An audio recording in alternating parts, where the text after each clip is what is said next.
गडकरी जी, स्वागत है आपका राइजिंग भारत समिट में। वो पिछली बार बात हुई थी, उसी से शुरू करते हैं। आपने कहा था 2024 तक टोल फ्री हो जाएंगे हाईवे, वो तो हुए नहीं साहब।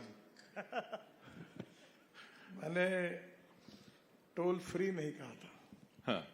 मैंने कहा था कि टोल भरने वाले लोग खुश हो जाएंगे क्योंकि वो ऐसी पॉलिसी ला रहे हैं कि निश्चित रूप से आम लोगों को उससे बहुत राहत मिलेगी। वो प्रोसेस पूरी हुई है। वो सैटेलाइट से जो नहीं, हम जो अभी टोल देना पड़ता है अनेक बार, तो हम लोग उस सिस्टम को ही पूरा अध्ययन करके हम उसको बदल रहे हैं। इससे ज्यादा मैं नहीं बता सकूंगा, पर मुझे लगता है 8 या 10 दिन में उसकी फाइनल घोषणा हो जाएगी। तो टोल बढ़ेगा, कम हो जाएगा? 100% कम होगा। 100% कम, जीरो हो जाएगा? नहीं वो कितना होगा मैं नहीं बता सकता आपको, पर वो जो कुछ होगा उससे जो लोग आज टोल भर रहे हैं वो एकदम खुश हो जाएंगे, उनकी कोई तकरार नहीं रहेगी। चलिए, इस उम्मीद में तो अच्छी शुरुआत होती है बातचीत की। लेकिन सर, एक और आपने वादा किया था कि एक्सीडेंट 50% कम हो जाएंगे। देखिए, एक्सीडेंट 50% कम करेंगे ऐसा टारगेट हमने रखा था, पर मुझे बताते हुए दुख हो रहा है कि ये हम नहीं कर पाए। इसका कारण, एक्सीडेंट्स के लिए जो कारण है उसमें रोड इंजीनियरिंग और ऑटोमोबाइल इंजीनियरिंग। तो ऑटोमोबाइल इंजीनियरिंग में भारत एनकैप से है। अभी भारत की गाड़ियां इतनी अच्छी बन रही है कि सुरक्षा के दृष्टि से आज उसमें किसी प्रकार की समस्या नहीं है। अब दुनिया की गाड़ियां टेस्टिंग के लिए भारत में आने लगे, ऐसे हमने सेंटर्स किए हैं। अब समस्या ये है कि रोड इंजीनियरिंग में काफी कमियां थी, उसमें हमने अभी तक 40,000 करोड़ रुपए खर्चा किए और ब्लैक स्पॉट्स को आइडेंटिफाई करके उसको भी हम सुधार रहे हैं। दूसरी इंपॉर्टेंट चीज है कि इसके बारे में भी जो विशेष रूप से एक्सीडेंट होने के बाद जिसका एक्सीडेंट होता है उसकी मदद करके उसको हॉस्पिटल पहुंचाएगा, उसको हमने राहवीर करके नाम दिया है जी। और ऐसी मदद करने वाले व्यक्ति को हम 25,000 रुपए अवार्ड देने वाले हैं। दूसरी और एक स्कीम है जो हमने रिक्वेस्ट की है प्रधानमंत्री जी से, तो जो एक्सीडेंट किया हुआ विक्टिम है जो हॉस्पिटल में एडमिट होगा उसके खर्चा उठाने के बारे में भी है। तो साधारणतः इसके साथ जो आखिरी इंपॉर्टेंट चीज है कि वो है ह्यूमन बिहेवियर, और ये ह्यूमन बिहेवियर जो है वो हमको लोगों को समझाना पड़ेगा कि रूल्स ऑफ द रोड कैसे महत्वपूर्ण है। अभी आज ही 2-4 दिन पहले हम अभी मैंडेटरी किया है कि रोड के बाजू में हम लोग पूरा प्रीकास्ट का ही अब मटेरियल यूज करेंगे, नालियां उसकी बनेगी, और रोड के बीच में जो मीडियन होता है उसमें अभी हमने तय किया कि मैंने मजाक में कहा कि हिंदुस्तान का हर नागरिक ओलंपिक स्टैंडर्ड का एथलेटिक्स है, ऐसा समझो, क्योंकि छलांग मार के कूदते हैं।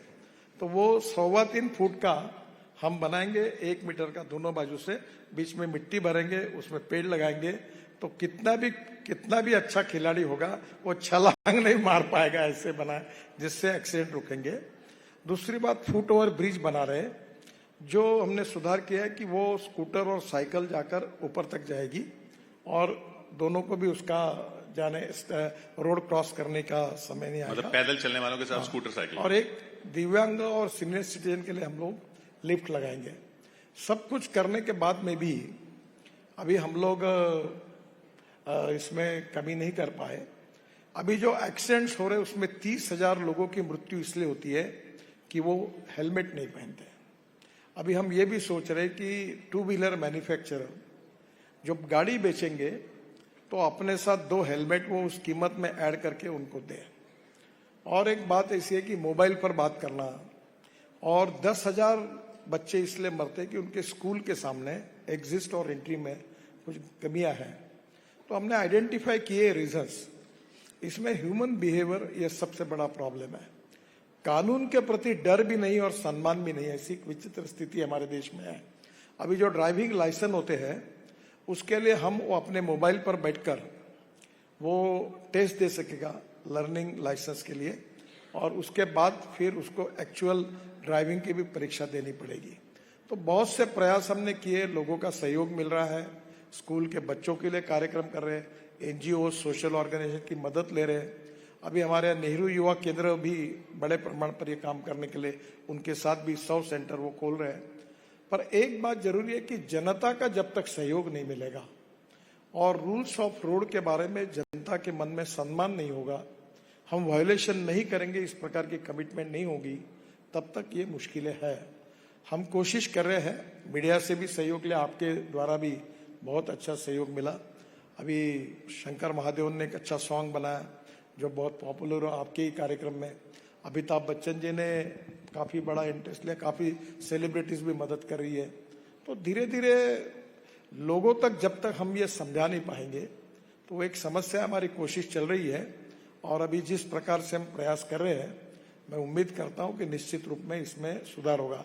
आखिर में एक बात बता दूं कि हमारे नागपुर में एक प्रयोग हुआ कि हमारी सेव लाइफ फाउंडेशन जो है, उन्होंने रोड का ये सेफ्टी ऑडिट किया और हमारे एसपी हर्ष पोद्दार, उन्होंने उसमें से 50% जो स्पॉट्स थे वो पूरे इम्प्रूव किए और उसमें 50% एक्सीडेंट नागपुर जिले में कम हुए।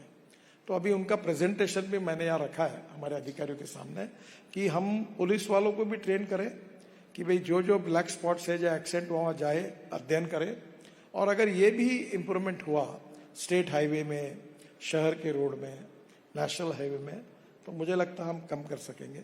हमारी कोशिश चल रही है पर दुर्भाग्यवश इसमें वो नहीं पूरा कर सके। यही हमारे यहाँ का डिपार्टमेंट का एक थोड़ा सा ब्लैक स्पॉट है।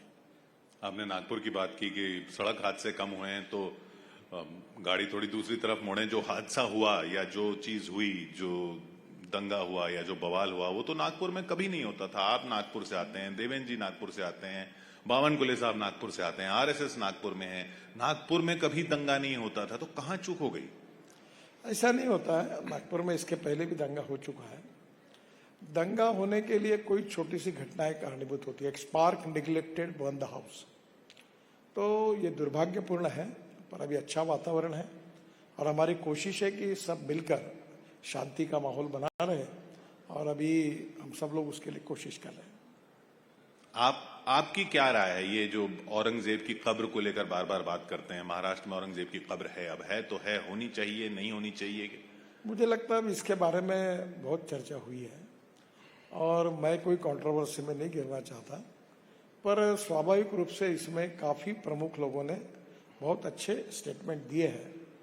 खुद छत्रपति शिवाजी महाराज के जीवन में ये था कि वो कल्याण की सूबेदार की बहू जो थी, उसको जब हमारे उनकी फौज ने पकड़ा, जो लड़ाई जीतने के बाद, तो उन्होंने ये कहा कि वो बहुत सुंदर थी।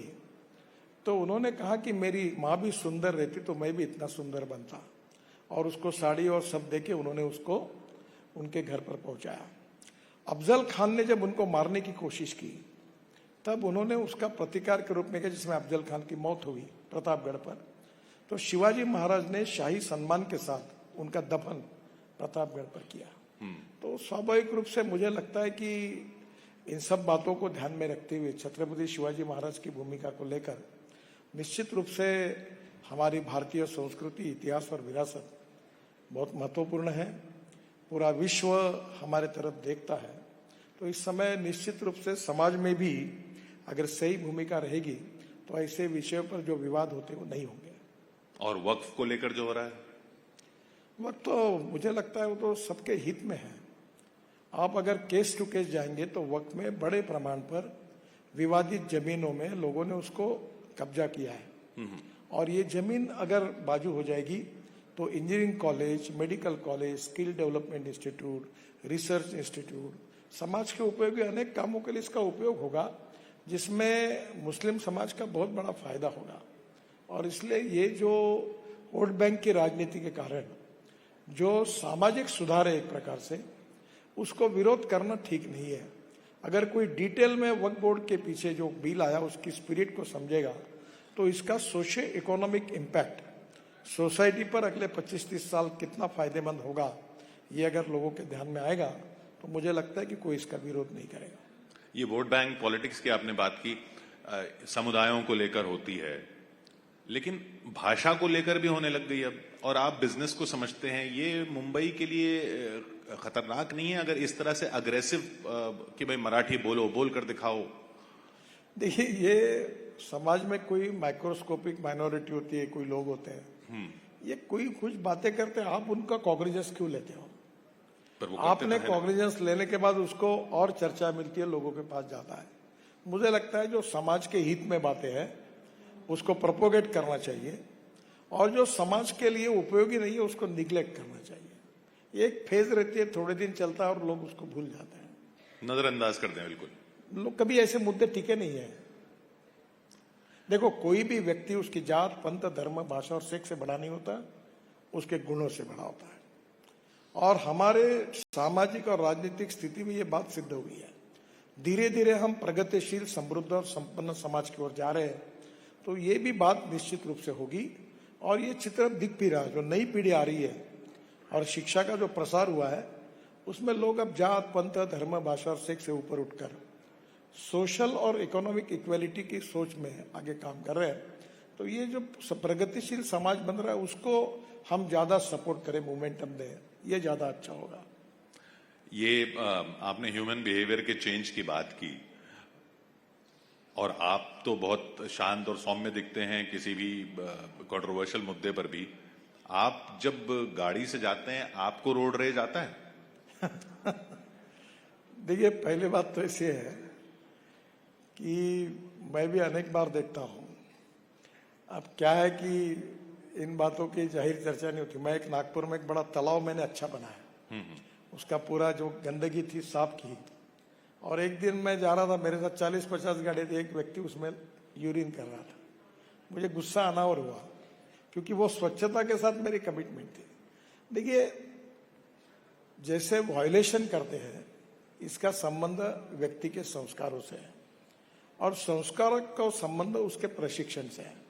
अभी जैसे हमारे शंकर महादेवन जी के जो गीत तैयार किया रोड सेफ्टी पर, रोड सुरक्षा के ऊपर, तो वो इतना सुंदर है कि अभी 12 लैंग्वेजेस में कर रहा है। और बच्चे अगर उसको स्कूल में गाएंगे तो धीरे धीरे उनको, जब बड़े नागरिक में, आज के बच्चे कल के नागरिक हैं, तो निश्चित रूप से उनके बिहेवियर में बदल होगा।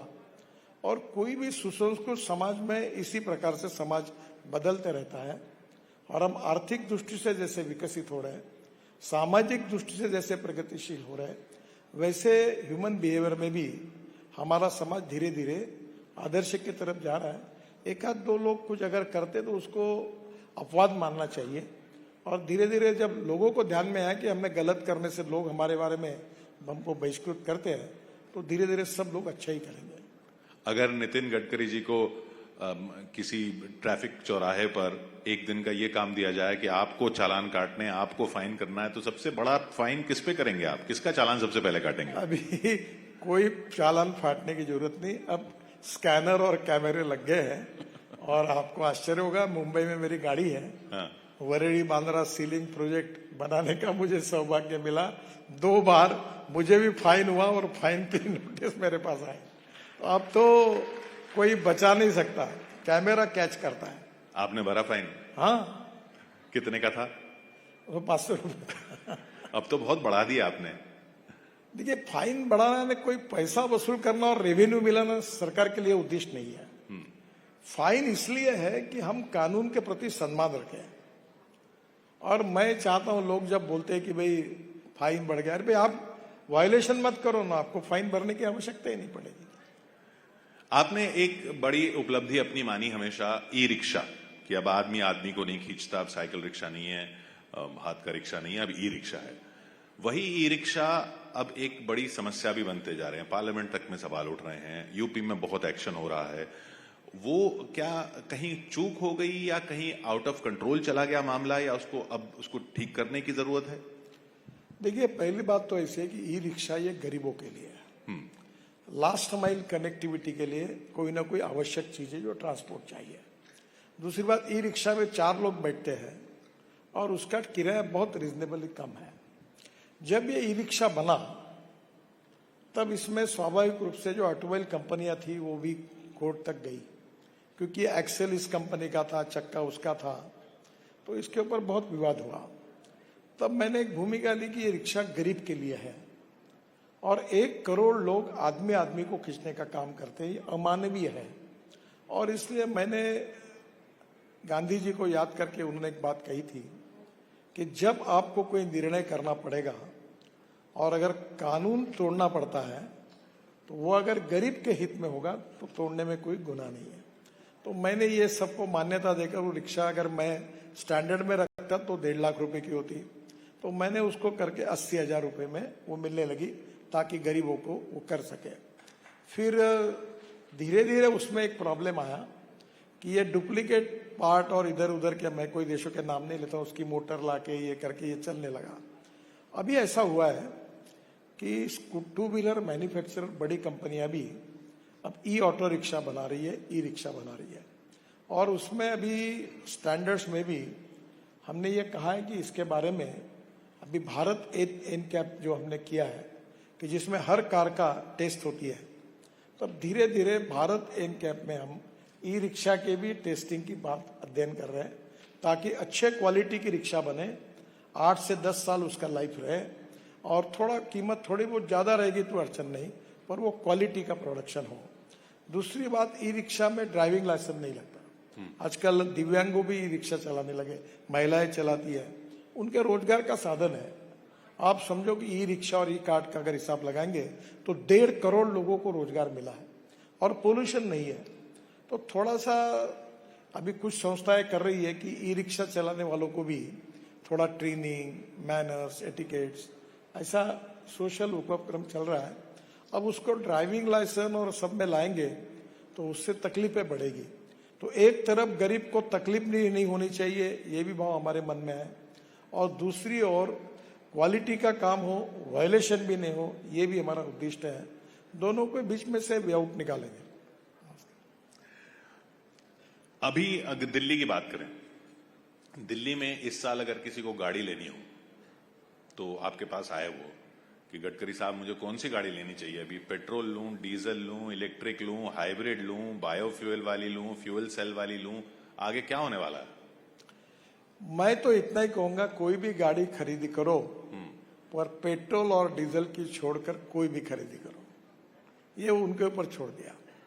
आप देखिए, अभी मैं फ्लेक्स इंजन गाड़ी में आया आपके यहाँ, आप थे नीचे में, वो इनोवा गाड़ी जो है वर्ल्ड की पहली है, ये यूरो 6 इमिशन नॉर्म पे चलती है और पेट्रोल के तुलना में उसका एवरेज अगर करेंगे तो 60% बिजली तैयार करती है।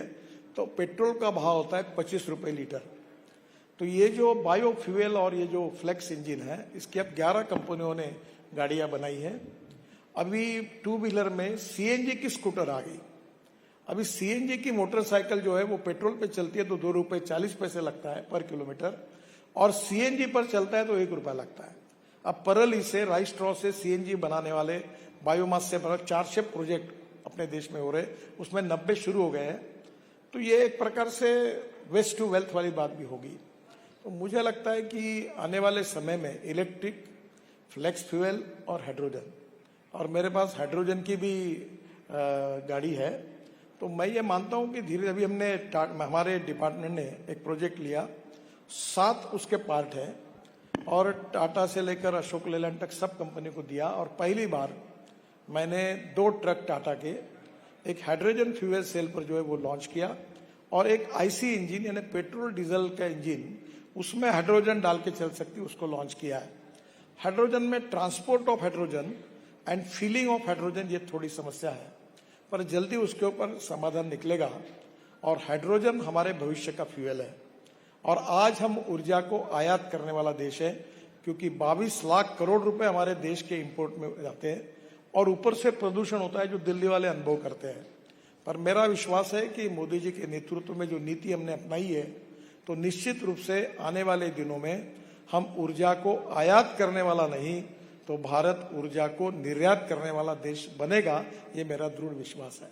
और आप दिल्ली में अब पॉड लाने की भी बात कर रहे हैं? देखो, हमने अभी 360 proposal ropeway, cable car, funicular railway के आए। अभी हमने केदारनाथ का रोपवे मंजूर कर रहे हैं। हमको रोपवे बनाकर 5,000 करोड़ का रोपवे कॉन्ट्रैक्टर बनाएगा और 800 करोड़ रुपए साल के हमको देगा। तो बड़े प्रमाण पर पब्लिक ट्रांसपोर्ट ऑन इलेक्ट्रिसिटी ये है। अभी हम 3-4 टेक्नोलॉजी पर अध्ययन कर रहे हैं। पहली बार अब नागपुर में पायलट प्रोजेक्ट फ्लैश चार्जिंग का 135 सीटर बस है और उसमें जैसे हवाई जहाज में व्यवस्था होती है एयर होस्टेस, तो बस होस्टेस है, बस एयर कंडीशन है और एग्जीक्यूटिव चेयर है और वो बस स्टॉप पर खड़ी होगी तो आधा मिनट में वो फिर चार्ज होगी, 40 किलोमीटर चलेगी, फिर खड़ी होगी, फिर 40 मिनट चलेगी और उसका टिकट रेट डीजल की तुलना में 30% कम होगा। तो जैसे ये धौलाकुआ टू मानेसर रोज इतनी गाड़ियां जाती है, अगर ये लग्जरी बस में आप एग्जीक्यूटिव क्लास में बैठकर एयर कंडीशनिंग में अगर लोग जाएंगे तो हम इंडिविजुअल कार को डिस्करेज करना चाहते हैं और पब्लिक ट्रांसपोर्ट को इनकरेज करना चाहते हैं। तो ये रोप वे केबल कार के ऊपर काफी टेक्नोलॉजी पर अध्ययन कर रहे हैं।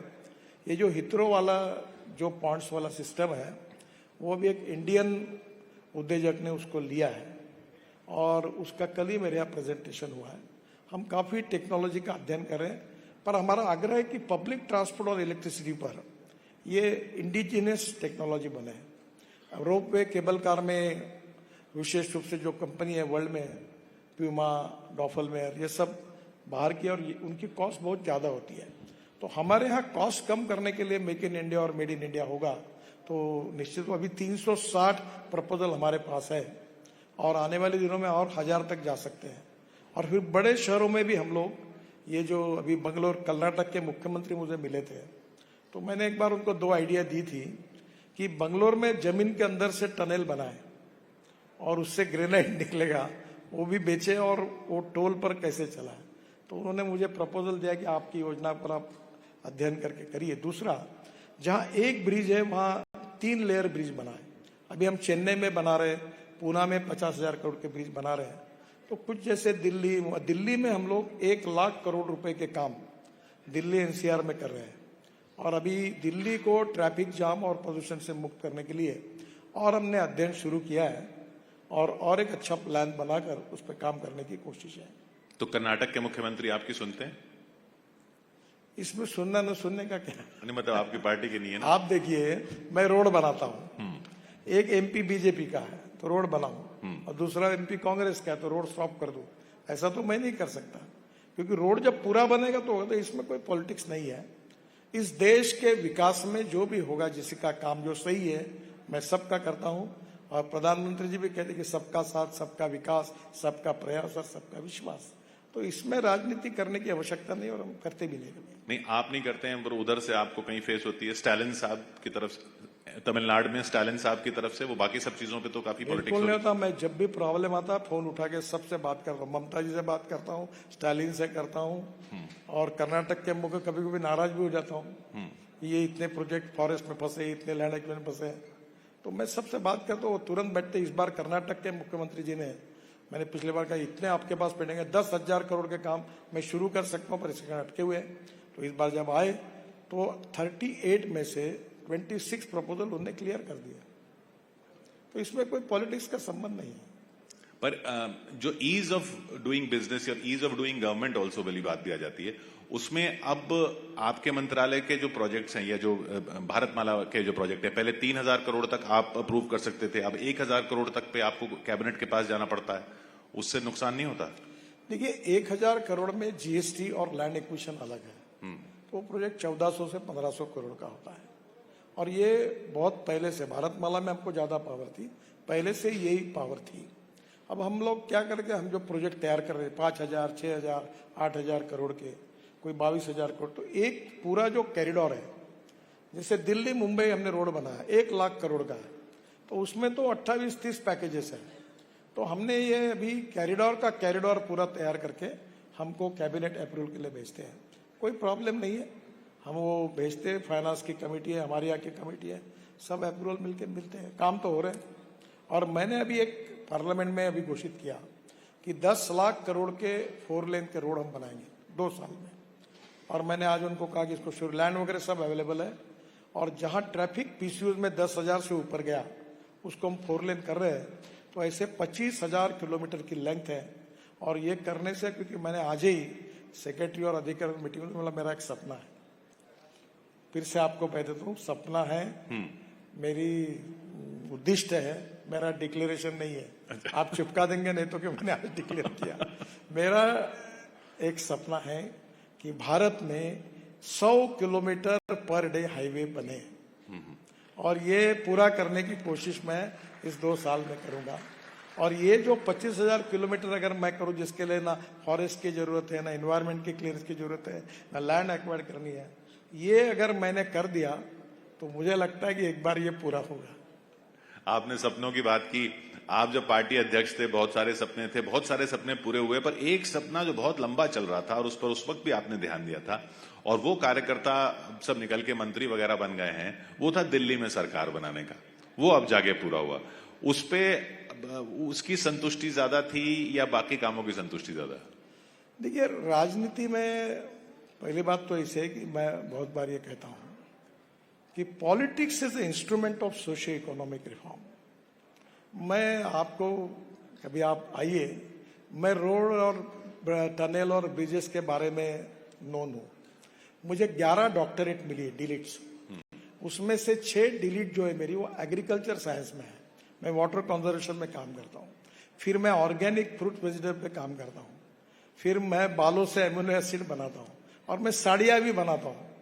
मैं चिंधियों का उपयोग करके कारपेट भी बनाता हूँ, और मेरे सोशल एंटरप्रेन्योरशिप का टर्नओवर 2,500 करोड़ है। और मेरी सोच यह है कि गरीब के लिए काम करना, सेवा, शिक्षा और विकास के क्षेत्र में काम करना, that is the true meaning of politics. राजनीति, इसका अर्थ लोक नीति, धर्म नीति या बृहत्तर राजनीति होती है। तो सही अर्थ राजनीति का, power politics is not only politics. Politics is a instrument of socio economic reform. और मुझे एक नई प्रेरणा मिली भूटान के प्रधानमंत्री से। उन्होंने यूनो में कहा था डोमेस्टिक हैप्पी ह्यूमन इंडेक्स, सुखांक। और सुखांक किसमें है उन्होंने डिफाइन किया था कि शिक्षा अच्छी मिले बच्चों को, रोड मिले, लोगों का विकास हो, रोजगार मिले। तो मैं ये कोशिश करता हूं कि जहां जहां मैं काम करूं वहां आम आदमी का happy human index, domestic happy human index यानी सुखांक, वो बढ़ाने के लिए मैं क्या कर सकता हूं। तो यही बात है कि ये सब लोग करेंगे तो यही तो राजनीति में फिर पोस्टर लगाने की जरूरत ही नहीं। मैंने इस बार नहीं लगाया बैनर। मैंने पब्लिक को कहा कि जात पात की बात मैं नहीं करूंगा, देना है तो वोट दो, नहीं तो मत दो। मेरे टर्म पर मैं चुनाव लड़ूंगा, दिया लोगों ने मुझे वोट। तो मुझे लगता है कि हम, समाज जो बोल रहा है, समाज के कल्याण में काम कर रहे हैं। पर लीडर का मतलब ये होता है कि लीडर होता है whether you want to lead the people और लीड बाय द पीपल। तो हमारे कन्विक्शन के आधार पर समाज के और राष्ट्र के हित में हमको लोगों के लिए काम करना है। ये कन्विक्शन रख के सामाजिक काम करने से पॉलिटिकल बेस बहुत मजबूत होता है। ये मेरा अनुभव है। पर उधर तो कास्ट सेंसस की बात हो रही है, आप कह रहे हैं कास्ट पे बात नहीं होनी चाहिए। अब बिहार इलेक्शन है, फिर कास्ट सेंसस की बात होगी। देखिए साहब, हिंदुस्तान में लोकतंत्र है। किसने क्या बोलना चाहिए और क्या नहीं बोलना चाहिए उसका सवाल है। हमने सही विचार और सही दिशा लेकर देश और समाज के हित में आगे बढ़ना चाहिए, यही मुझे लगता है। और उसमें हजारों लाखों लोग काम कर रहे हैं। मैं भी एक छोटा सा व्यक्ति हूं, मैं अपना काम करते रहूंगा और एक दिन ऐसा आएगा कि परिस्थितियां बदल जाएगी और लोग उस बात को समझेंगे। इस पर विश्वास रख के काम करना चाहिए। आपने अपनी एग्रीकल्चर की बात की, पॉलिटिक्स में आप हैं ही, बिजनेस को आप समझते ही हैं। सोचिए, अगर आप को एक ब्रांड बनाने को दिया जाए, आप को बिजनेसमैन बना दिया जाए, प्योर बिजनेसमैन, और ऑर्गेनिक फार्मिंग प्रोडक्ट्स आप बना रहे हों गडकरी ऑर्गेनिक फार्म्स के नाम से, तो उसमें सबसे पहला खाने का प्रोडक्ट कौन सा होगा? आपको शायद मालूम नहीं, मेरा एक समय वजन था 135 किलो। तब आपने मुझे मिले होंगे तो। हाँ। अब मैं 89 किलो, मैंने 46 केजी कम किया।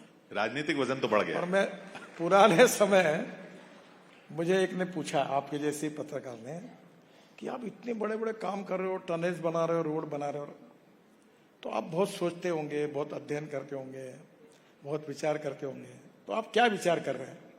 अब आप मेरे ऊपर बिलीव करो, बिल्कुल मैं कसम खा के बता रहा हूं, मैं आपके यहाँ आते समय विचार कर रहा था कि आज कौन से रेस्टोरेंट में जाना है और क्या खाना है। मैं इसी बात का विचार करता हूँ। Life is too short, try to enjoy it. अपने खुशी से चलते रहो, दैट इज द फिलॉसफी। तो चलते चलते ये बता दीजिए, ये जो लाइफ इज टू शॉर्ट, इसमें कभी बाकी रास्तों पे स्पीड ब्रेकर आए तो आप बता देते हैं, जिंदगी में कभी स्पीड ब्रेकर आए तो क्या करना चाहिए? उखाड़ के फेंक देना चाहिए। मैं कॉन्ट्रैक्टर को बोलता हूं कि तुमने खराब काम किया तो तुमको रगड़ दूंगा, और क्या क्या बोलता ये आपको नहीं बताऊंगा। अभी मेरे मन में एक बात है कि मैं कॉन्ट्रैक्टर को जेल में डालूं, टोल कलेक्शन वाले में जाऊं, मतलब इसको लॉकअप में बंद करके फोटो निकालूं, और अभी मैंने कहा प्रेस रिलीज निकालूं कि फलाना फलाना ने ऐसा किया है, इसको इतने साल के लिए डिबार किया है, बस छोड़ूंगा नहीं तुमको। प्रॉब्लम यह है कि मैं ये समझता हूं कि these are the asset of my country. ये मालिक बैठे हैं, ये इनकी मालिक है, मैं इसमें कोई डिटोरेशन नहीं करूंगा। चलता है हमारे यहाँ, ऐसा नहीं कहा जा सकता कि गलतियां नहीं होती, पर गलतियां अगर बोनाफाइड है तो फॉरगिव देम, पर गलतियां अगर मैलाफाइड है तो सैक देम। तो ये इसी प्रिंसिपल पे काम करते रहता हूं। बिल्कुल, स्पीड ब्रेकर सारे उखाड़ के फेंक देने चाहिए। पर आपको एक बात रखो, हाँ, ये जनता ने याद रखना चाहिए कि ये स्पीड ब्रेकर लगाने के बाद जो लोग करते हैं उससे डॉक्टर की प्रैक्टिस बढ़ती है।